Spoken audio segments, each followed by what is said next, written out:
All right, welcome back. And I'm now being joined on the program by the former chairman of Amuwo Odofin Local Government Area, Ayodele Adewale, to talk more about this. Thank you very much for coming on the program. Thank you for having me. Are you surprised that the court, for instance, would reject to grant the governors that interlocutory injunction that they sought? I mean, the Federal High Court. Because if the governors had gotten that interlocutory injunction, obviously they would be able to have access to the local government funds. Well, I'm not surprised though, because it's a question of constitution, and I don't think the court will act out of the constitution. But again, I have a different view. Please pardon me. It's a two-way thing. You've been chairman before, so you probably would. You're in the best position now to shed more light on this. I mean, from your own position now, considering the fact that you've been chairman before and now you're sitting outside of that office. You look at the guidelines of the NFIU. You look at what the NFIU is trying to achieve. Would you say it will empower local government chairmen to deliver, to begin to work, to deliver,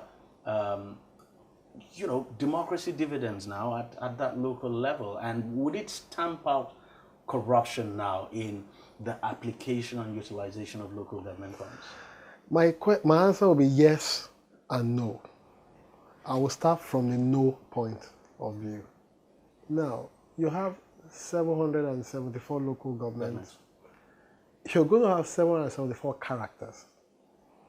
And largely, as Nigeria is today, more than 80% of them will not deliver on your expectation. Absolutely. Pre-99, we had situations where local government were collecting their funds direct from the federal location. A lot of them did not even pay teacher salary. They did not pay worker salary. That was what Lagos State met when the civilian administration of Asiwaju Bola Ahmed Tinubu came in.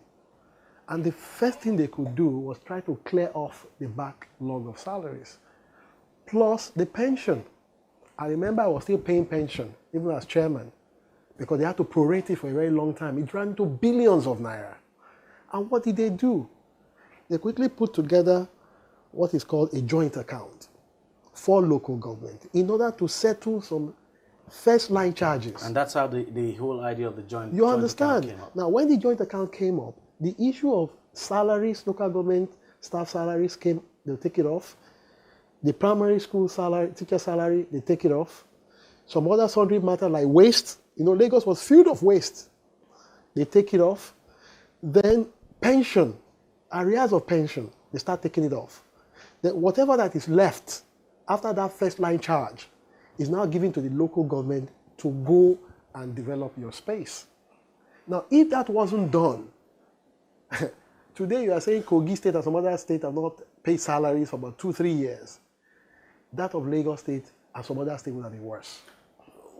Was it the case during your time? Is this the way you just stated it now? Yes. Is that the way it worked during your time? That's how it works. The fund was given to us.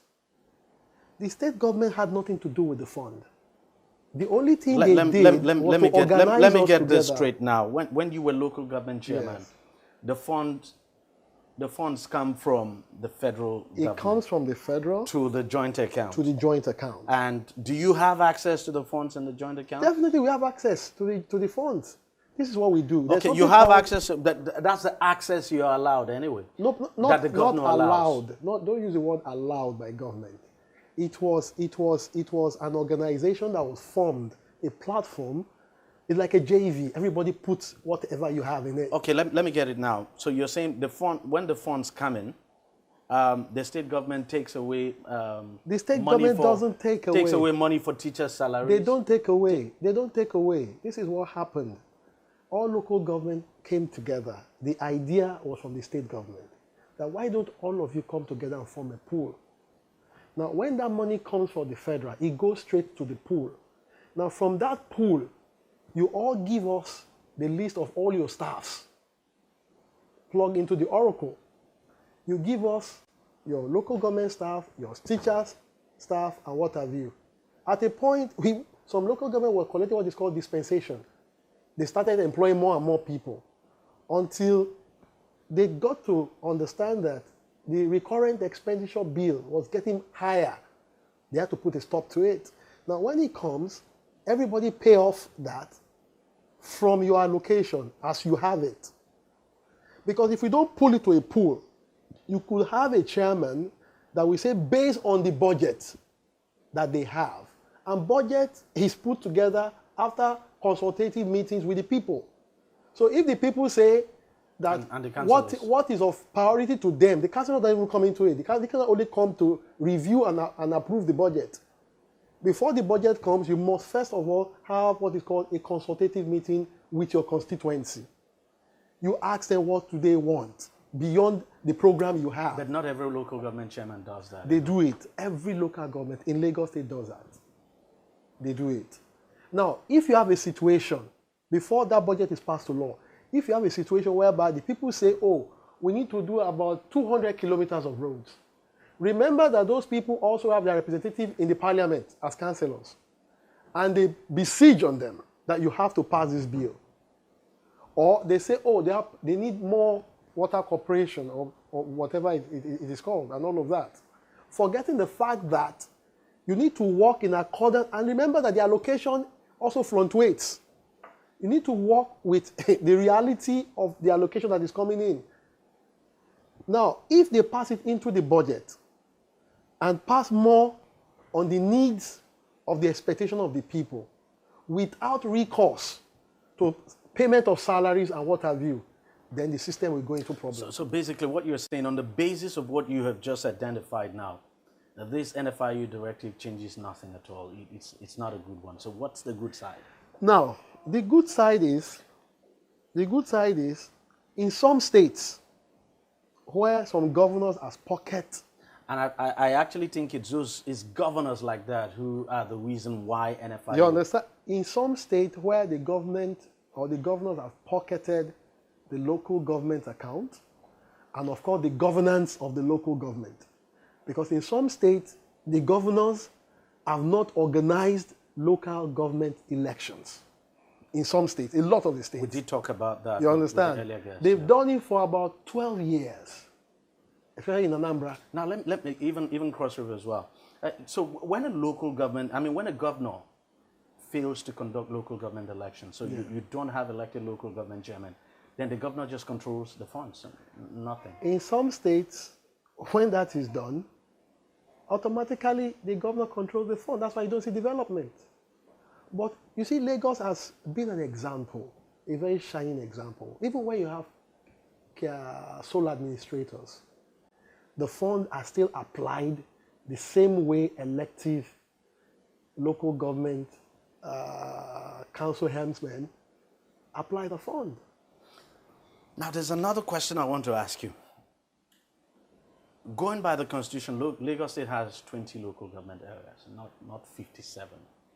I would say 57. No, because the Constitution give the right to the state government to what actually comes from the federal account, the allocation that comes to 20. Now, with the NFIU directive now, what do you think would happen to those local government areas now, or local council development areas now, whatever you call them, that are outside this 20? How do you deal with them? That have been taken care of. It's like 6.5 billion that have been taken care of, ab initio. Now, you have the LCDAs. The LCDAs are a subset of the local government. The local government, as it is now, 20, is a universal set. So in each, take for instance, Amu Odofe, one local government was created out of it. So it's a subset of Amu. So when that fund comes, every year, we do what we call a joint budget. The LCDA brings its own budget. Remember, it's a subset. It must create its own budget. It's like you having an area office. So they bring their budget and submit to the mother local government. Then we subsume their budget and take it to the parliament. And the parliament look at it and fuse it together. So when the allocation comes we write off what have been budgeted for. Well, okay. So they are just like your representative there. Like what Yoruba will call Baale, where you have a king. You have somebody also administrating and taking care of a particular territory on your behalf. So it's the same. It's a bit complex. It is not. It takes governance closer to the people because of the incoherent nature of the National Assembly. I appreciate the fact that it takes governance closer to the people. I'm just saying, in the light of the NFIU directive, it's a bit complex. It is not complex. It's the same. It's the same. So the money would still, allocation would still get to them. It will get to them. Because even if, for instance, let's assume that the LCDA is non-in-existence, the mother body still will give care to those jurisdictions, wouldn't they? They'll provide roads, they'll provide water, they provide primary health care, they provide security. So that is why I said when I started this narrative that it's 6 and half a dozen. It amounts to the same. That is why Lagos State is calling on the federal government to implement the special status that was set by Muritala Muhammad before his passing. Do you think this initiative now could get local government chairmen who had not been performing to begin to perform? And what implication do you think it would have for local government elections? Now, you expect to see fierce competition at the local government level, especially now that it's become clear that the local government chairman would be controlling enormous resources, as in real time. No, I'm gonna answer your question in diverse ways. I will take it from the control measures that they put in place. If those control measures work apparently well, a lot of local government chairmen will go to jail. Okay. If it works very, very well. How now? Now, the banks have been told how much to release, and they've also been told how much can be taken over the counter. If a local government chairman goes against that, you have agencies of government who will come to scrutinize the expenditure. If they do not compromise, because that's also another issue. that is another angle to it. So we all have to fight this corruption. So if you have corrupt officials, corrupt people who are supposed to be oversighting all of this, that is where then you're breeding another level of corruption altogether. So that is why we need civil society organization and the press.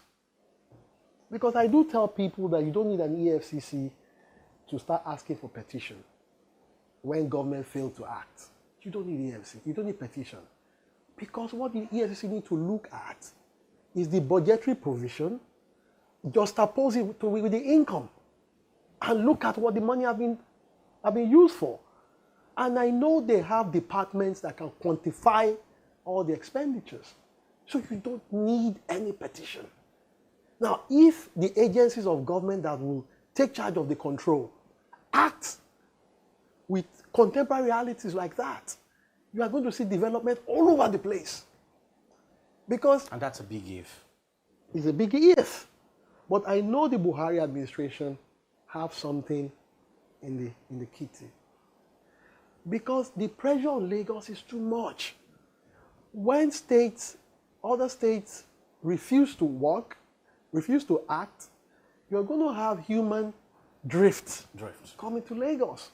And the pressure will hold our infrastructure down and all of that. So that's why I said, in a way, it has the good side and you also have the bad side of it. You understand? But we must also be quick to forget that local government is not a tier of government. It is not. It is not, yes. It is not. You understand? We only have two tiers of government. Federal and state. The federal and the state. Now, the local government is a subset of the state. So the state has power to create, and the state has power to determine the laws that will guide the operation of the local government. So I bet on the basis of that is why some governors went to court. You understand? The president has a genuine heart. There are some states, since 1999, their local government chairmen have not built one primary healthcare hospital. Since 1999. Some have not even dug one borehole. And they've been getting allocations. Allocation. You understand? But for Lagos State, we have been working in a perfect order. And I use Amu Odofin under my leadership as a case study. Let's just take a short break, and when we come back, we'll wrap things up. Take a short break now, and we'll be right back.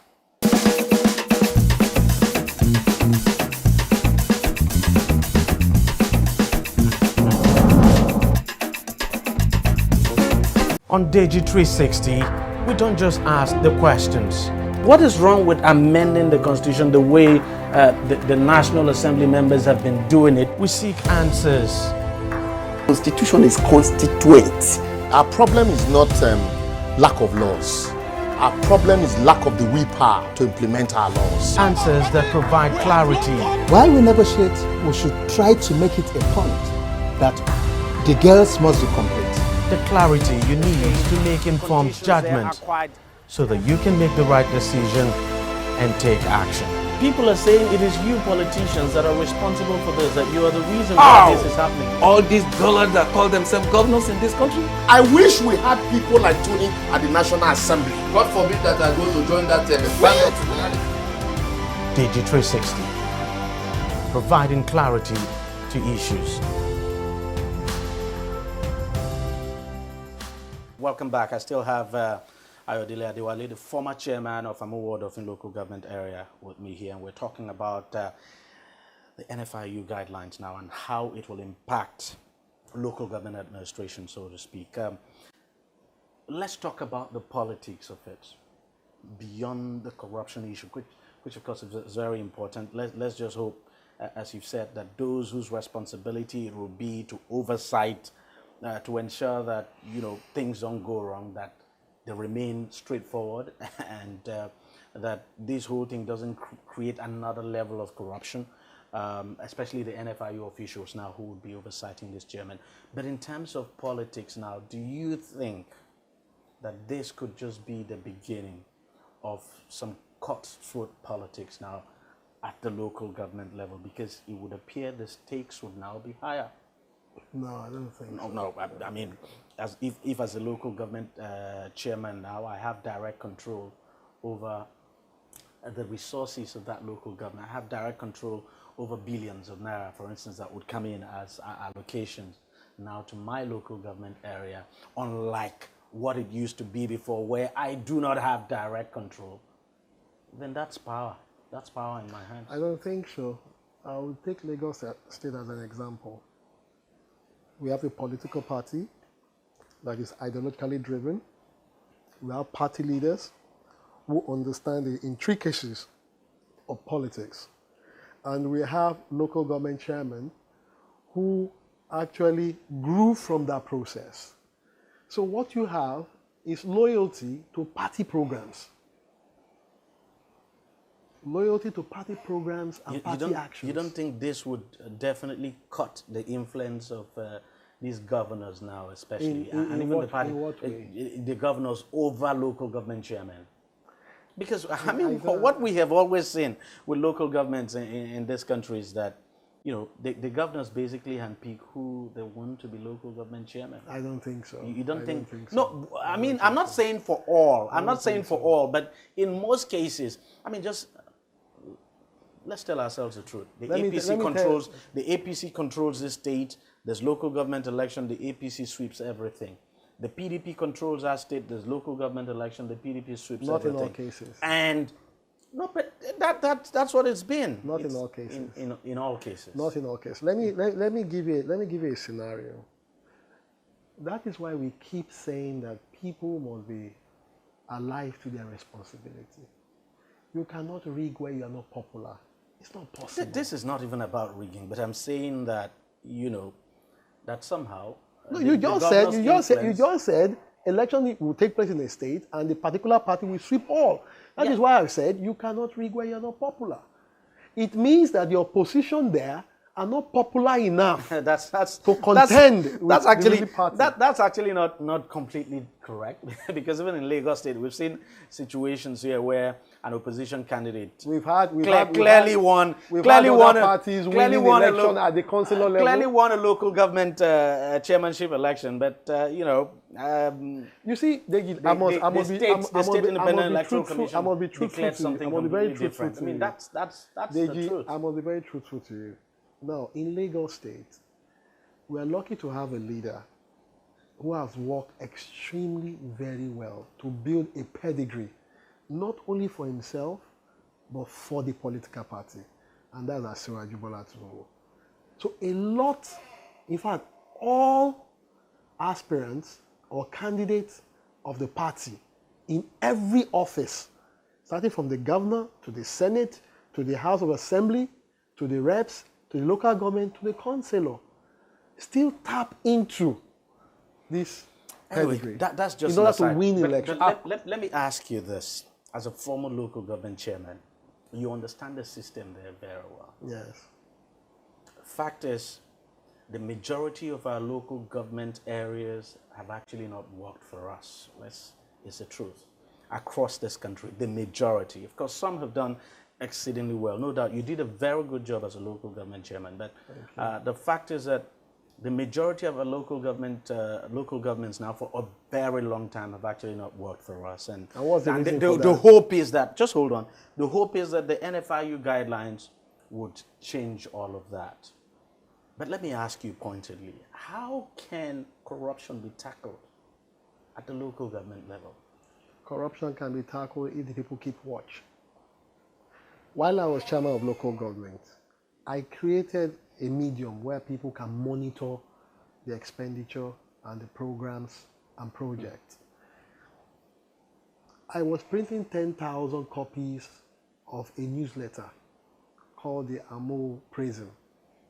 At the back of that newsletter, you see projects.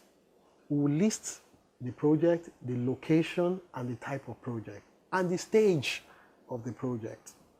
You will see ongoing, completed, near completion. So anybody could go there, even if you are very close to quantity surveyors, they don't need to tell you how much a particular building will cost from a close range.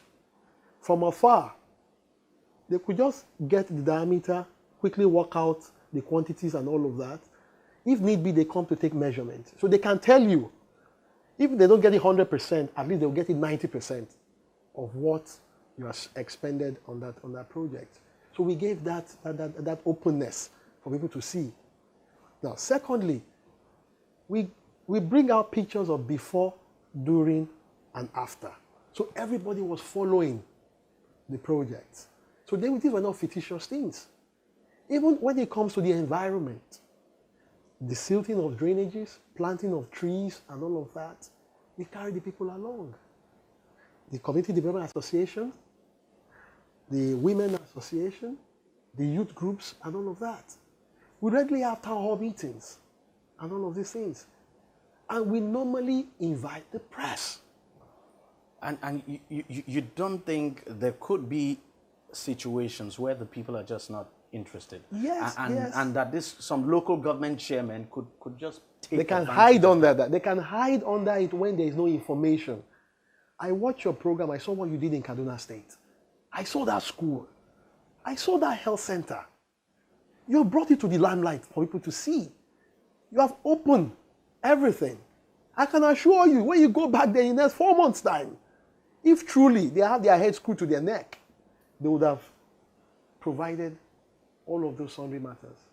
So we need the press, civil society, we need the people. Now that we have social media, people should take ownership of their environment.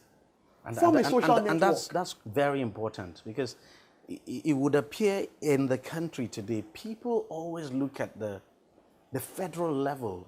Even people who live in very remote areas, they're looking at the very top. They're not looking at the government that is close to them that can actually impact their lives. You can change that narrative. The media can change that perspective. Because when that happens, then some local government chairman will just get away with blame. That is the thing. So you have to beam on them. They are not much, 774. You know how many media houses we have in Nigeria? How many social media handlers we have? How many civil society organizations that we have? If a particular civil society organization determine or they come together and say, okay, in the Southwest, let us form some civil society organization, about 10 is enough for the Southwest. And they partner with the media. Through media, like yourself, partner, and all of that. Then let's start doing something. There's something channels used to do, this iReport thing. Or start up an iReport social network. Tell us what is happening in your local government. And that will put the local government chairman on their toes. Everybody will start working. The president cannot see the 744. And there's no how you not have a Judas, a Thomas, and a Lion Peter in the FIU, whatever you call it. In the NFIU. But you understand? The NFIU. So what will help the president to act more if the people bring out what is happening at their various corridors? Like what Mr. Babajide Sanwo-Olu has put up now. He's going to launch an app whereby you can post potholes in your various domain so that no official will come to tell him that there is no pothole in a particular area. Or perhaps even the UV ray at times could do a mistake and let some bacteria pass through a production line and all of that. So you take ownership of your environment and post it. The people have got to do a lot. But unfortunately, because of our own kind of situation. Because we are still building it to that state. Even in the US, you have some areas where you have plenty potholes. Yeah, absolutely. So, but the people must take ownership. Government is not just about. But you also need an enlightened people to be able to checkmate, and check. No, the fact is there are places. It's not. I don't want to mention names, but there are places in this country where, you could clearly see that the leadership of those places are taking advantage of the ignorance and illiteracy, if you like, in those areas. People just sit down and don't ask questions. I don't believe so. No, but we've seen it. If you start that revolution with your 360 program. I'm not talking about them. I'm telling you how to achieve it. I'm not talking about the media. I'm telling you how to. The media has got a role to play. I'm telling you how to achieve it. The local people. I'm telling you how to achieve it. If you start a revolution with what we have said, and those people hear that their next door neighbor was able to achieve a modern health center because of crying out and posting pictures, they will do their own. By the time they do their own, the next community here, that is what they did to get the attention of government to do this. They too will do their own. And before you know it, it's all over the place. That was how we achieved June 12.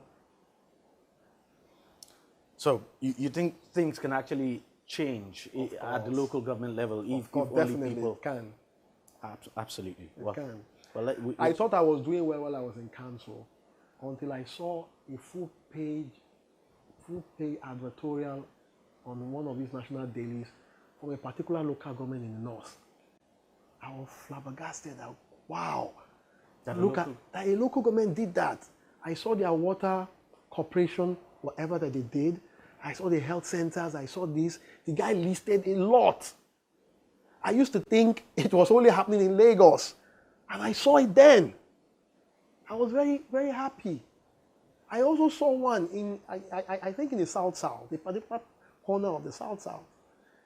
Because the more I was doing it, on pages of newspaper and all of that, some people were also watching. And they also picked it up and they were doing their own. So we just need to get this medium to them. For you, just how critical is local government now in, how critical is it in the development of this country? Local government is the life of any community or any nation. Government is built from bottom to top.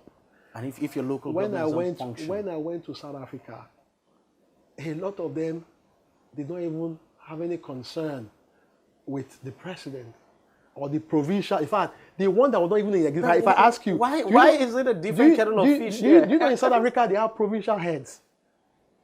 A lot of people don't know. But to them, what matters more is the mayor. Because the mayor is the one that provides whatever they need. They can move and go to the office of the mayor. It's different for them to get to the province or get to the president. So it is, I was in South Africa, I wanted to do health check. It was in the local government hospital I went. And they did everything for almost near free. Why do you think we're not thinking like that here? Everybody here tends to look at the president, there was a lacuna, the governor. There was a lacuna. Post-independence, local government were very active. The first local government in Nigeria was Equal Independent Local Government that was created. Check your records. The first local government. Pre-independence, local government was functioning very well.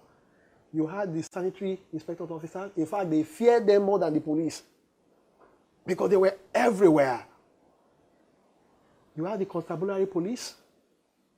You had the primary school. You have water. These things, in fact, is on record. The city hall was built by Mr. Ganyu Daudu, a local government chairman. So you can see the monumental project that they were doing then. But post-independence, after the Civil War, the military came in and doused down the relevance of all these things and created that sharing formula. That was one of the terrible things that happened to this nation. Military administration. By the time the civilians came in, you had a lot of people that had no business running government that took over power. Those who took over power post-independence were ideologues. These were people that fought for independence. These were people on their own, standing. They could dish out program. Look at Ambrose Ali, what he did in the Midwest. The Midwest then. We are still enjoying it today. Awolowo was very high there. But look at what they did. All the apostles of Awolowo, the followership, look at what they did. J.S. Tucker, look at what they did. If we can actually get our local governments to work, I think Nigeria it is possible. But the lacuna is there. So we have to do a lot of work. And we need to project this appropriately well. And you need very quality minds as local government chairman. If you don't have, I don't want to now use literary education as a benchmark. No, not literary education. If you don't have people just sitting, can plan out programs, initiate programs, execute those programs, and tell you how to fund them, don't elect such person as a local government chairman. Because if you do, the only thing they'll be waiting for is the federal and state allocation. I keep saying it. I met an internal generated revenue of 30,000 naira the month I came in, October 2008. 30,000 naira. 30,000. Go and check the records. I quickly understood that I have to bring in people that will help me. The local government chairman before you were just not doing anything. I wouldn't. They were just waiting for those allocations to come. You understand? But when we left an idea of 284 million. It means we were generating over 23 million per month. Now, if I had gotten the right cooperation, if I had my police, I would have moved into the trade fair and some other areas. And if I have my legal framework, we have we have our local government court. I think is what do you call it now? I've forgotten now. If we had a mobile court and we endure it very well, it's a matter of people, commit an offense, you bring them to justice. The case is quickly dispensed off, and we use the media to amplify it, let people know what has happened. Others won't want to go that route. And if people also see what their money is doing for them, they will pay. I had an issue in Festac where a whole community there, I think it was 3-2-1, they all, paid their revenue together as a community of over 200 houses wanting to pay. But what will burst your bubble is that when they brought the fund, That money was not even up to 700,000 naira. So I sat them down. I said, look at the length of road that you want me to fix in your area now. All you have collected is not up to 1 million. But judging by the quantity that was brought to me, I was going to spend about 19 million naira to resurface that road. So what do we do? How do we get the money? So they sat down and they saw what we're talking about. They said they would go back and talk to their people to increase it, because I didn't want to force them too much. Anyway, I think we have to leave it there. It's been a very fruitful discussion. Thank you very much. Thank you for coming on the program. Let's just hope things change at the local government level. Things will change if the press help us. We'll continue to do our best. We'll continue to do our best, and that's one of the reasons we're doing this now. And we should thank Lagos for giving a very credible example. We'll continue to push this. Because it's very important. Thank you very much. Ayo Adewale, former chairman, Amuward of local government. Thank you for having me. Thanks a lot. Well, that's it on the program. If you want to watch it again, it's just simple. Go to our website, tv360nigeria.com. You'll find this program and lots more there. You can also follow us on our various social media handles and continue to contribute to the discussion. Well, thank you very much for watching. I'll see you again next week. Bye-bye.